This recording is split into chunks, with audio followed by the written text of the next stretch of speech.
Hey everyone, my name's Chant and welcome to a behind the scenes.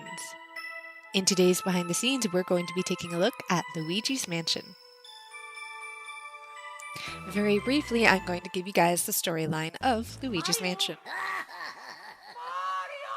The story begins when Luigi wins a mansion in a contest he didn't really enter.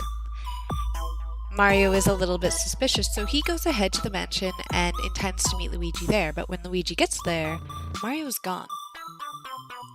Luigi enters the mansion and pretty much his first encounter besides the ghost is Professor E. Gadd. He's the one who supplies him with the Poltergust 3000, a specially modified high-powered vacuum cleaner, and tells him that he needs to find the portrait ghosts and defeat them. That's the only way to get to Mario. King Boo is the one who trapped Mario in a painting, and so King Boo is ultimately the boss that Luigi has to defeat. Professor E. Gadd in his laboratory has a special machine that can put those ghosts from Luigi's vacuum back into their portraits.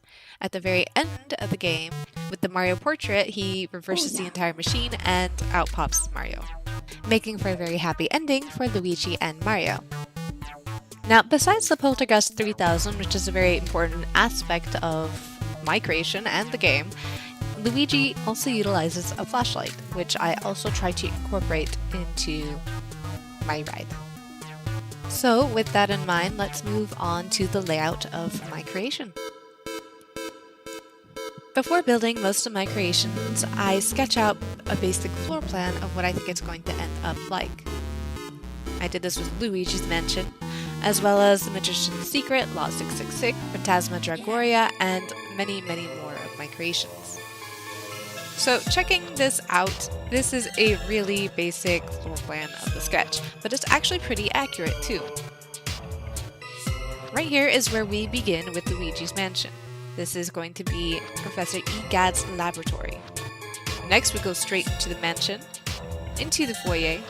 We take a left into a hallway and end up in the wardrobe room. You can see the list of rooms on the left-hand side. These were predetermined rooms so that I had an idea of what I was going to build. And actually those are in order. The only thing that's kind of missing is the boss room, but that's at the very end.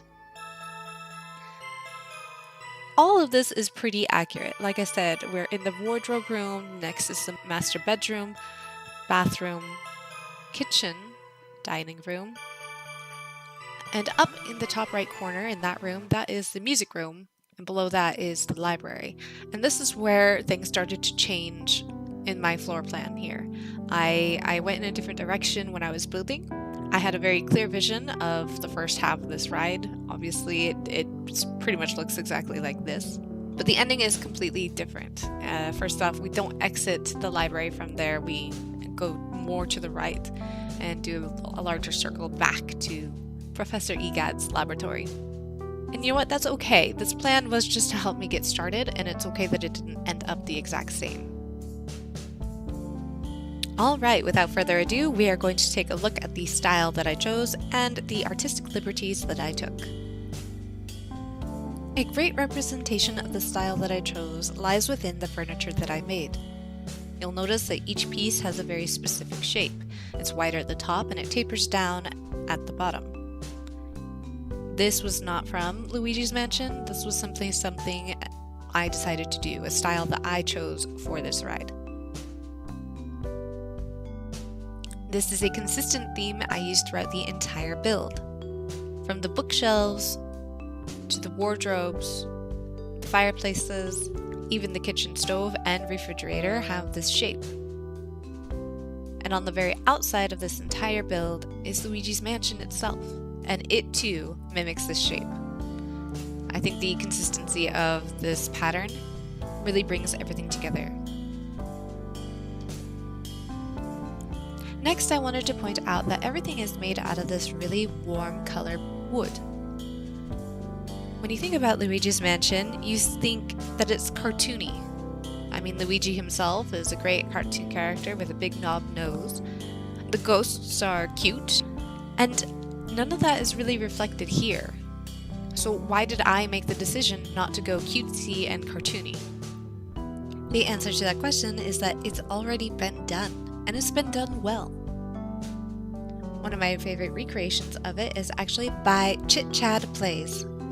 He is a YouTuber, and I don't know if he's ever finished his Luigi's Mansion, but I did follow along on his channel for a while, and I really loved what he was doing, and he took it upon himself to bring in that cutesy, cartoony factor. I didn't want to compete with that, so I decided to go in a different direction. And this allowed me a little bit more freedom, since I was creating something that was my own and not referencing necessarily Luigi's Mansion itself. So continuing with the artistic liberties and styles that I was going for, I do want to mention the black on black on black. And what I mean by that is the walls, the ceiling, and the floor were all black. The purpose of this was to make it look like a spaceless room with floating furniture almost. I didn't want you to be able to tell where the room ended necessarily, and the whole idea behind that was just to give it a more eerie look, maybe a more haunted look, by making these rooms less defined. Overall, it was a challenge that I gave myself to give you that nostalgia without giving you that cartoony look. In the end, I think that these styles and artistic liberties helped bring across the haunted mansion that is Luigi's Mansion. Next, let's take a look at how I brought Luigi's Mansion into Planet Coaster, and take a look at the overall execution of the creation. We're going to go from room to room, and I'm going to approach a few questions. What was the easiest part of this room? What was the hardest part of this room? What I dislike about the room and what I like about the room. I may not answer all these questions for each room, but I will answer a couple of them. Now, this whole creation is basically made up of triggers, and I'm not going to go necessarily through all the triggers or through the how-to. I will maybe show them, but I'm actually in the process of making a collab with Wix, in which I create an entire sequenced floor show. I'm going to use that creation as an opportunity to give you guys a trigger how-to video. So make sure you stay tuned to this channel and don't miss that tutorial. Without further ado, let's dive into the game. Okay, welcome to Planet Coaster. So we're going to start from room to room, but first I just want to check out what I didn't have to do for this creation. I did not have to do any of this outside work. I chose to do it because I felt it would be a little bit more immersive. And yeah, so all this pathing and decor, I didn't have to do this. And this is created for a competition, just so you know.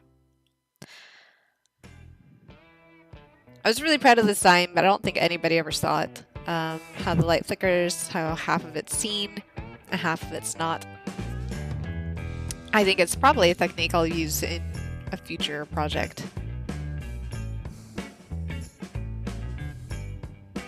Okay, so let's go check out the first room, which is the foyer, which I don't think I wrote on my little map, but I'd always intended to make it its own room. So let's see if we can make it daytime. You know what? I'm going to uncover this from the terrain, so we'll be back in a second. Okay, now we're back.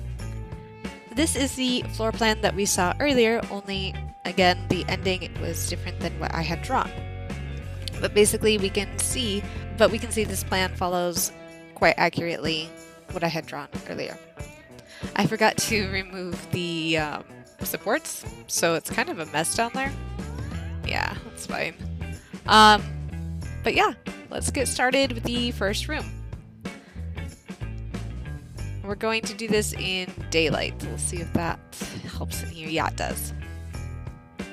Okay, so there's not a lot to say in this room.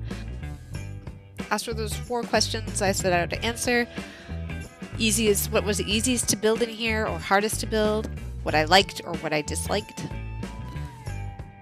This room was fairly easy to build except for these staircases. I had a lot of trouble with them. The railing here is almost 300 pieces itself, and it's not even connected on this side. I don't know how that happened. I'll see a lot of faults and flaws that maybe you don't see. But even these stairs, this color red is brighter than this red. You can't even see it, but it is. And I did that for each and every step just to give it that illusion. Despite having drawn out my plan, with this doorway here, I kind of wanted to maybe go through it. But I also thought it was like a nice trick piece. You know, you stop about here and the flashlight goes and the light turns on, and maybe you had presumed the whole time that you were just going to go straight, but you don't. Overall, this room, like I said, not very complicated, just these stairs. I left this on, another mistake. There's a few of these that I left running, and I didn't turn the triggers off. And in fact, that effect was never seen in the ride. In the game, if you shook the furniture and there were no coins and no ghosts, it would just kind of poof out some dirt, or dust rather. So that's what I mimicked there, but I never used it. Probably, I don't think you see this in the ride at all, but I added it anyway. But I kept the room pretty simple. And I used colors that would pop when the lights were on, or and I used colors that could pop even when it was kind of dark and dimly lit. The first thing I ever built for this ride was actually this wardrobe, and that's kind of when the shape started and I started using it everywhere. This was a test room that I made before I ever inserted it into the ride. This whole room actually was my very first creation. Like I said, it was a test room. It's where I tested the black on black on black technique and the first ghost, which is hiding right here, which is the mouse. I did put it in its own building piece so that I could just grab it from my blueprints and found a new ghost. So it was kind of pre-triggered. Okay, moving on. So the master bedroom was really fun. I had a little trouble decorating it as it was kind of a spacious room, and I wanted to fill it up but not, you know, have it too bulky with furniture. The special effect in here was the most difficult part, is how to get the ghost to appear here and then disappear, and how to make it look seamless. And I think I did a pretty good job. You can't really see the outline of where the ghost would be. Let's see if we have the car coming. The car is not coming. We're gonna be right back and then have the car come. Okay, so we have a car coming into the room just now. The changes that are going to happen is that the fireplace will turn on and then it will change colors before the ghost appears. It's a subtle detail that I don't think many people see. That's there. We're gonna focus on the ghost here though. Alright, so it started phasing in, and this is where maybe you can see the shape of the colored panels that I used. And all these are lit colored panels so that they could kind of glow in the dark and have that eerie feel. It was, originally he was just laying flat on the bed, there was no pillow, but then I was like, hey, you know, we have to try a little harder. So we do have his head raised a little bit here.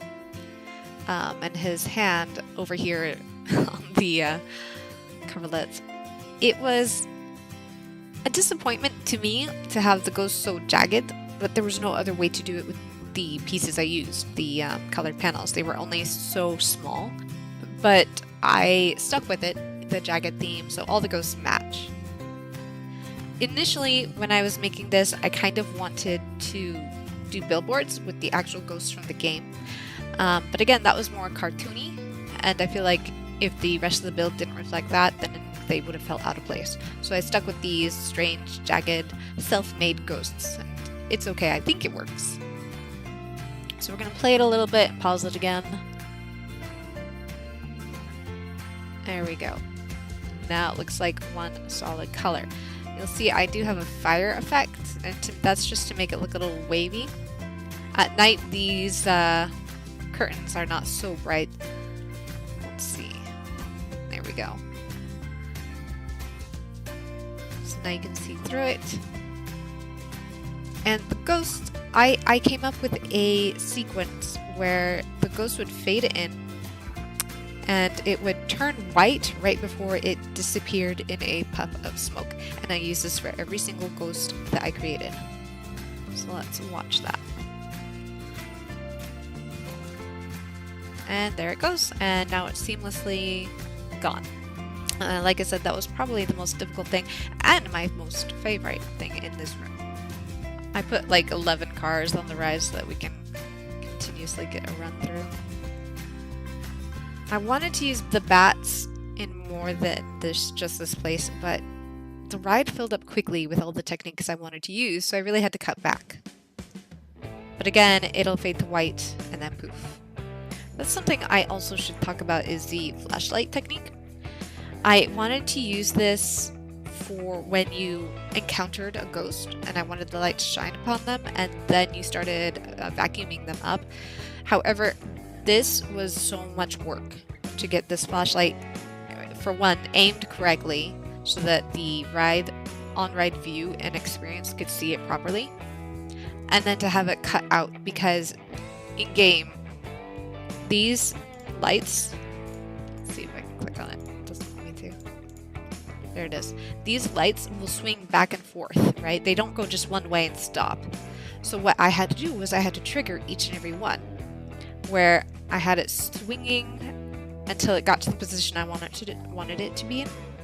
And then during that precise second, I had to trigger it to fade black. And so it would go black and then it would swing back the other way, but you wouldn't see it. And it was just so much work. So I feel lucky to have what I do have in this creation for the flashlights. The bathroom ghost was one of my favorite ghosts. In fact, it was the first ghost I made outside of the mouse. The mirror technique, I wanted to show how the ghost could appear without actually being physically there. So this hints at a ghost without showing its form. And I will use this kind of trickery in the future rooms. With, like the music room and the kitchen, they don't actually have physical ghosts, but you feel their presence.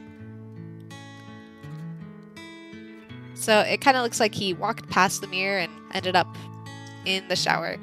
I just thought this was really cute and really reminiscent of Luigi's Mansion GameCube, where the bathroom ghost literally is behind the curtains taking a shower and you see its shadow, but you can't reveal him until you do certain things. So this just reminded me of the game a lot, so it's probably my favorite ghost. And just to point out, the bathtub was kind of hard to make. That probably sounds silly, but yeah, it was hard to make and it's made out of trash cans. Just pointing that out. Yeah, trash cans. So I know this isn't a room, but it was greatly commented upon and beloved by people who saw it. So we're gonna quickly just take a look. So this is an illusion I did, and I don't think I was overly successful at it. Maybe from a distance it looks like it's just a continuous hallway, but it looks a little choppy to me, especially when you go up to it and it's closer. Originally I had a very small miniature door here, and I was going to light it up, so it looked like it was at the end of a very long hallway, but I decided not to bring attention to it. Instead, I wanted to focus on this door and this painting. So while you were looking over there, that opens up, and what you see is that you're going through this frame. And what happens over here is that these panels fade to red. And that's just to differentiate it from all the other hallways and to make it look maybe like a static painting rather than the hallways you've been going through, because none of them have been red. I don't know if that's how it comes across, but that's what I tried to aim for. Okay, next we have the kitchen, and I've heard a lot of people say that this is their favorite room, and I have to say that it's probably my favorite. Actually, my second favorite. This is my second favorite room. We don't even see the sink really in the ride, but there it is. And I think there's bubbles with it. I don't know. My favorite feature of this room is the stove. I made it and the fridge out of the panels, the lit panels. And that was a challenge in and of itself. But all worth it. Now I have furniture on my workshop and I really wanted to just use that furniture for this creation. However, everything needed to be sized up by about 1.5 times. Everything was just a little too small and there wasn't enough presence. So I had to build everything from scratch to the size that I wanted. And if you happen to be hungry, the ghosts have filled the fridge with goodies. Although I'm not sure you'd want to eat some of this, but you know, on the other hand, some of this looks okay. Alright, we're going to watch as the car goes by the stove. Any second, there it goes. Okay, so we have two things going on here. There's a turkey in the oven and it's gonna glow red right about now.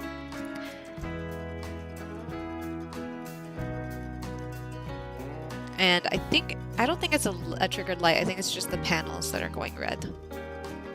And we have a pancake flipping in the frying pan.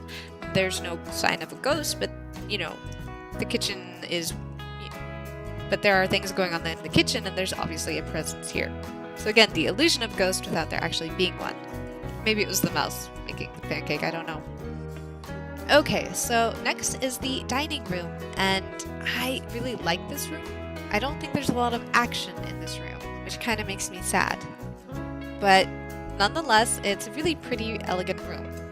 The first sign of a ghost in this room is the dribble on the wall. Let's just play it a little more, and when he appears, the flames go up. Now, the positioning of this ghost was very precise and thought out.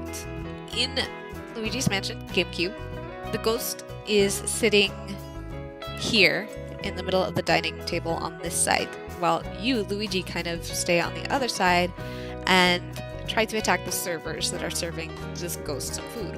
So he's a very hungry ghost. So I placed him kind of in the center of the dining table to represent the actual ghost in the game. But like I said, there's not a lot of action in here, not a lot happening. Everything's a little static, and so it's not the most exciting room in my opinion. Okay, now we are entering my favorite room in the house. And I probably should have gone through this with all the lights on, but we'll get through that. Alright, so let's take a look with the lights on. It's a lot different. And perhaps even a little bit boring with the lights on. But here you can see maybe the tricks I used. This is the bells, the entire piece for it. There's a black panel going through the bells to make it look like they're getting smaller. You don't see it because it matches the background perfectly, but I had to angle it so that it wouldn't chop kind of the floor here. So if I moved it forward, it would start chopping up that beautiful floor piece. And it would also block whatever's on the wall. So the bells are precisely placed. And same for this instrument. I have a black panel up there because the top was a little bit chunky otherwise, and I just didn't want you guys to see that. The harp has no strings, but the ghosts can play it anyway. I'll show you that in a minute.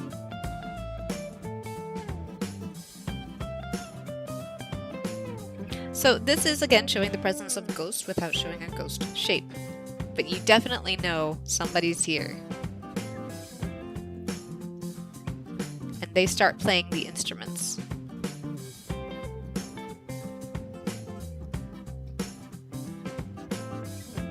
That's a really big explosion in daylight. You do not see that when it's dark.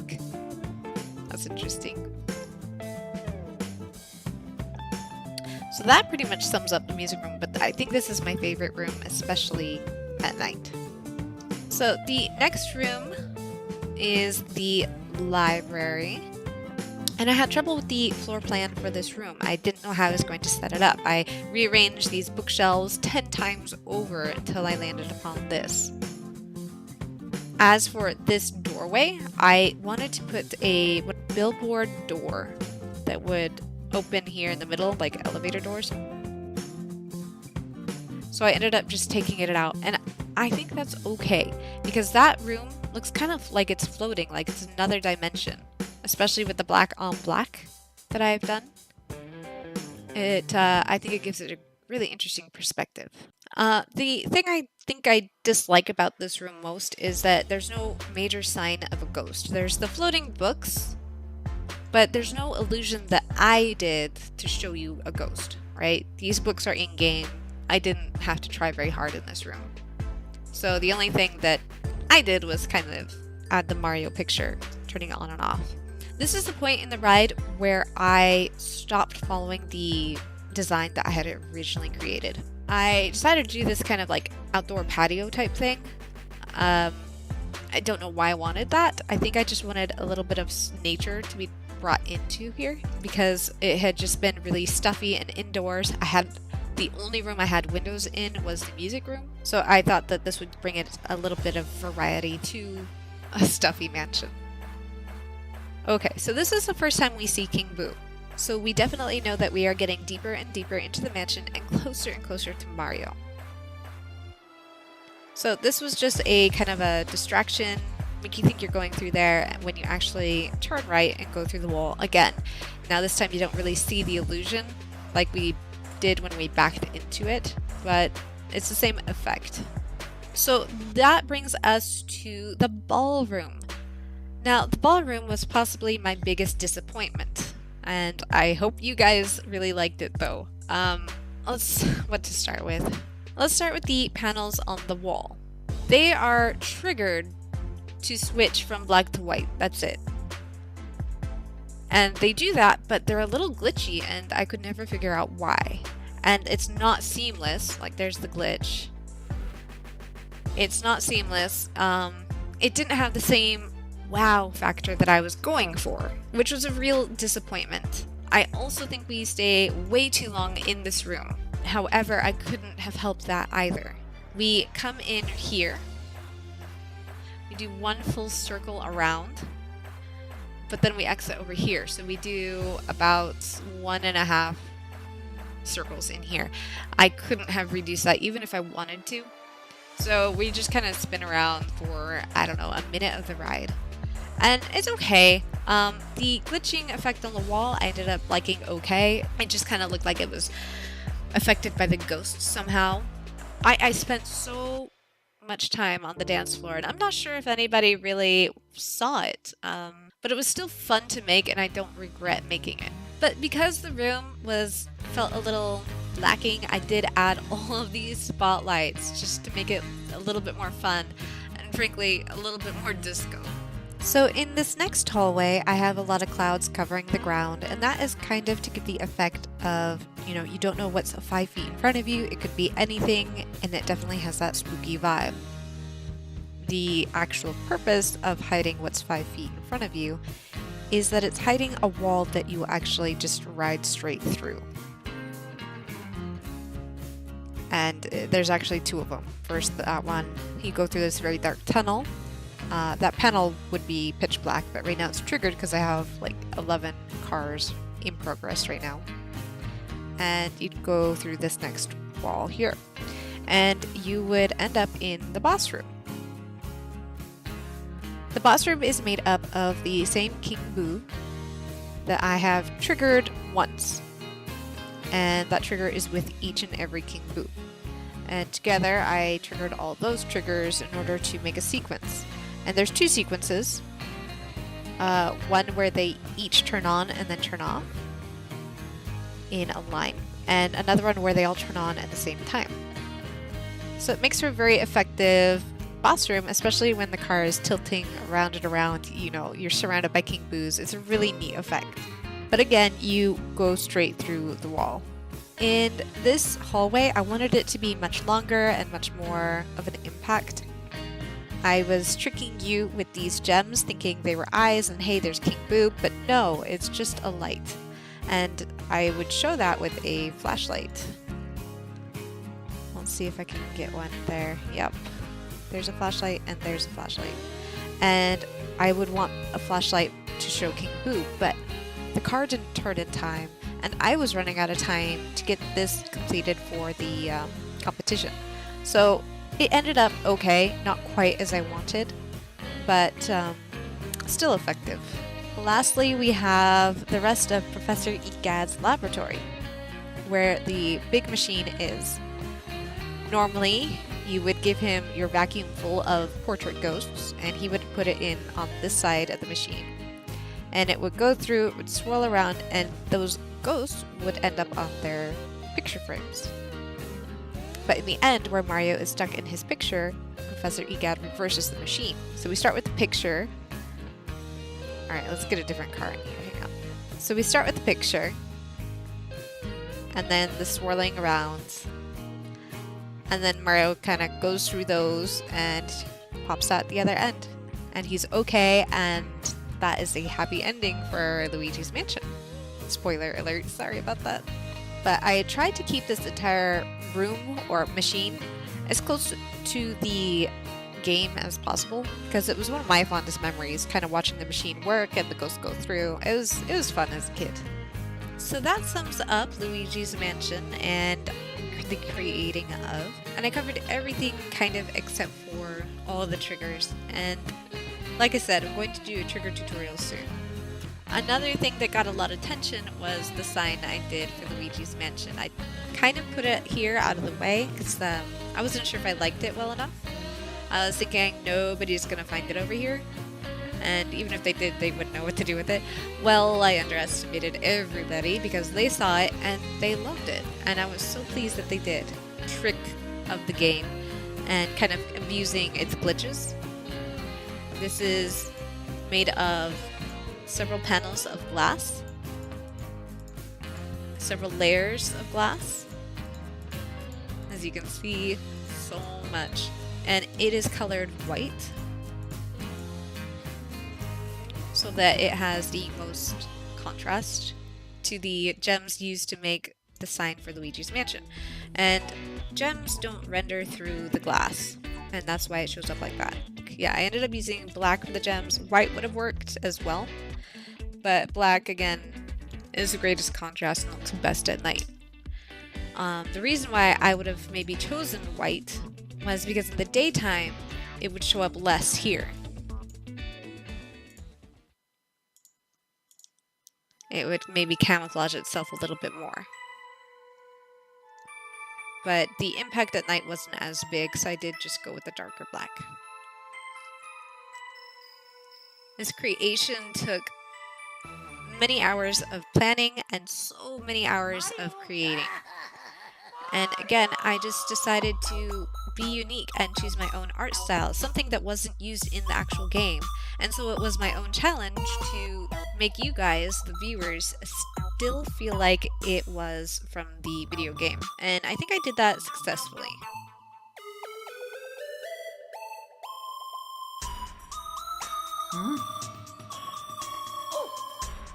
Something about the queue. I don't think anybody took the queue necessarily. I've got the mushrooms, again, done in my own style, but still, I got the mushrooms. I have the Mario pipes kind of sporadically put. I even have Yoshi eggs kind of hidden a little bit everywhere. But one thing you'll notice is that I cannot see the mansion in this queue. I can never see the mansion in this queue except at one spot. Oh, there's a Yoshi egg. And that spot is right here. And this is a kind of meet and greet with the ghost. And right there in the background is the only view of the mansion we have from the queue. And, well, yeah, I took the time to design it that way. I don't think anybody ever will notice that unless you watch this video and figure that out. So, yeah, it was unnecessary to do that, but I did it anyway. And just really quick, I wanted to show you the sheer number of sequencers I used to make this Luigi's Mansion creation. Basically everything there is a sequencer except for the ride. And right next to that, it says items, and that's the number of items connected to the sequencer.